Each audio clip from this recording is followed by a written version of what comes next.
Hi friends, banking की इस series में आपका एक बार फिर स्वागत है।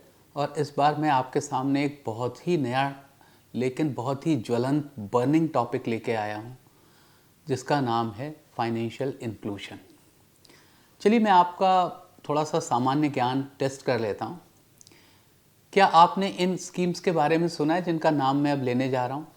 प्रधानमंत्री जन धन योजना PMJDY, अटल पेंशन योजना या APY, स्टैंड अप इंडिया योजना, सुकन्या निधि योजना, PM मुद्रा योजना जिसमें मुद्रा लोन दिए जाते हैं। उसके बाद में क्या आपने सुना है कि PM सुरक्षा बीमा योजना भी ऐसी भी कोई एक योजना है?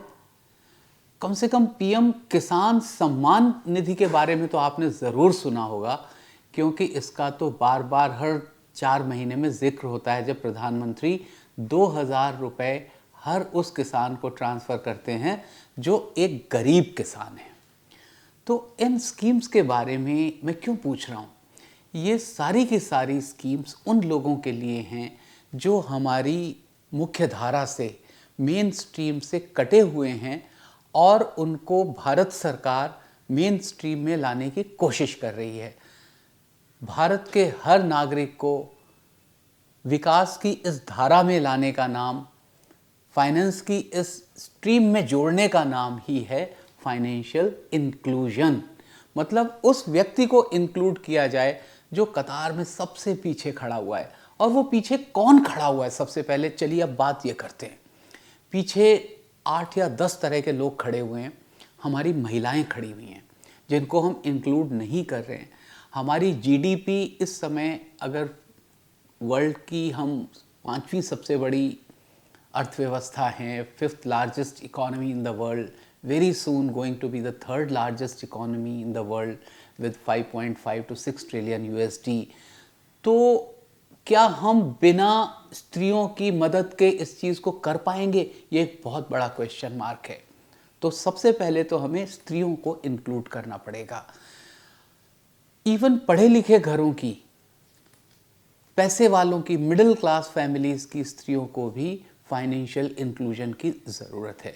लेकिन हम अभी बात करेंगे उन लोगों की जो अंडर प्रिविलेज्ड हैं, जिनको ये प्रिविलेज ही नहीं है कि वो किसी बैंक में जाके अपना खाता खोल सकें, अपने पैसे बचा सकें, उस पैसे को अपनी मर्ज़ी से निकाल सकें, खर्च कर सकें, अपने पैसे को प्रोटेक्ट कर सकें, ज़रूरत पड़े तो कोई लोन ले सकें, SIP की किश्त दे सकें। उनको ये सुविधा है ही नहीं। तो सबसे पहले लाइन में जो सबसे पीछे खड़ी हुई हैं वो स्त्रियां हैं हमारी, 50%। तो जो ग्रोथ हो रही है देखा जाए वो पुरुषों की वजह से हो रही है और स्त्रियों को उससे वंचित किया गया है।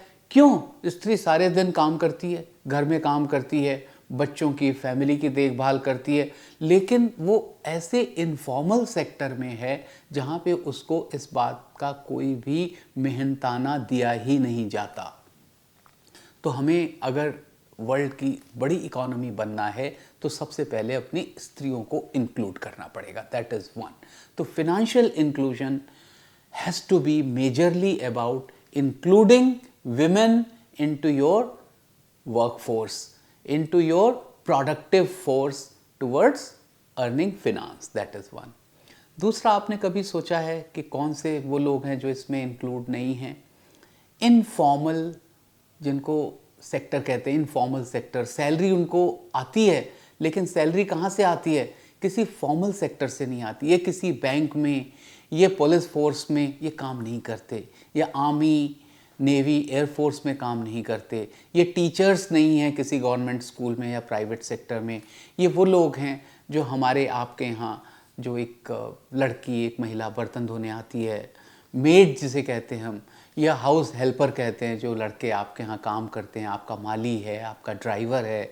तो ये बहुत बड़ी तादाद है ऐसी जो हैं तो सैलरी में लेकिन इनफॉर्मल सेक्टर में हैं।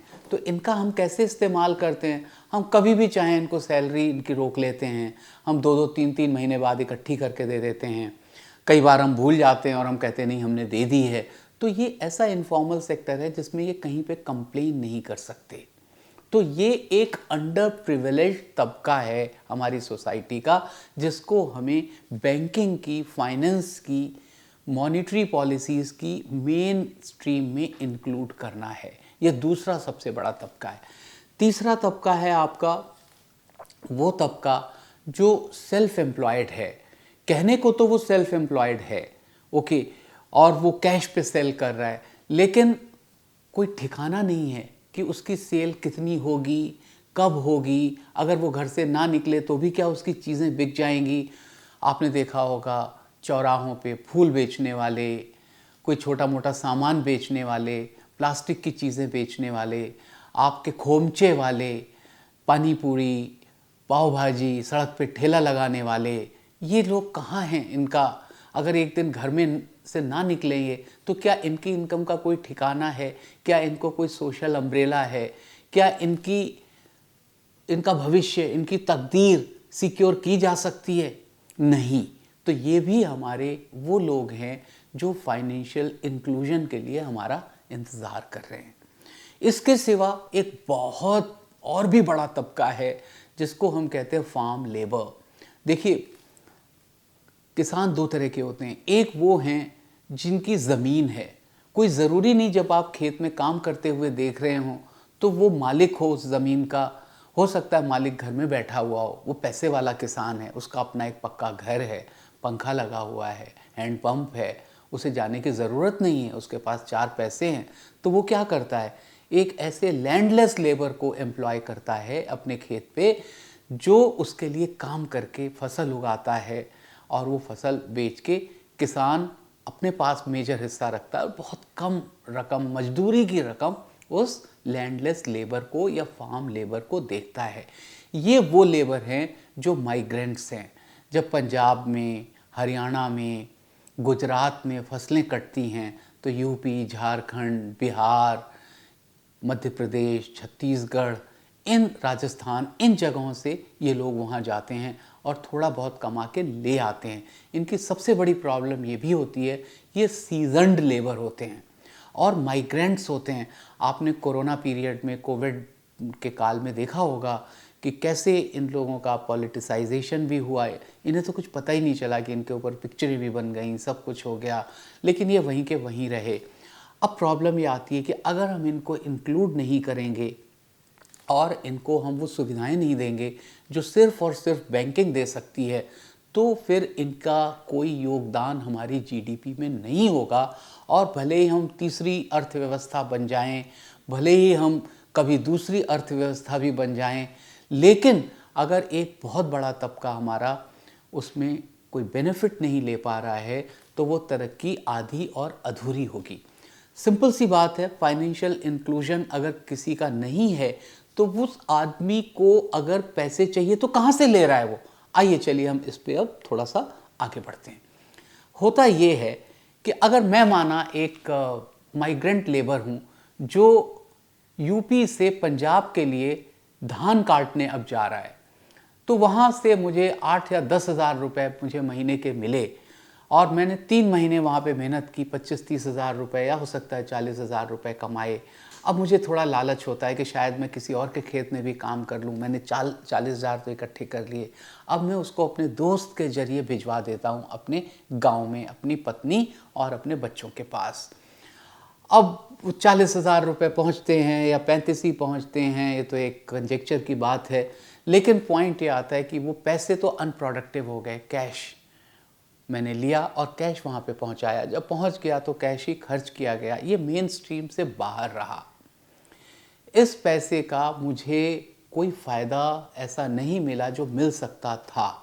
ओके, अब मैं 1 महीने और एक्सटेंड करता हूँ पंजाब में अपनी ज़िंदगी और मैं फिर वहाँ पे 10 हज़ार रुपये कमाता हूँ, लेके मैं अपना चला आता हूँ अपने गांव में, उत्तर प्रदेश में चला आता हूँ।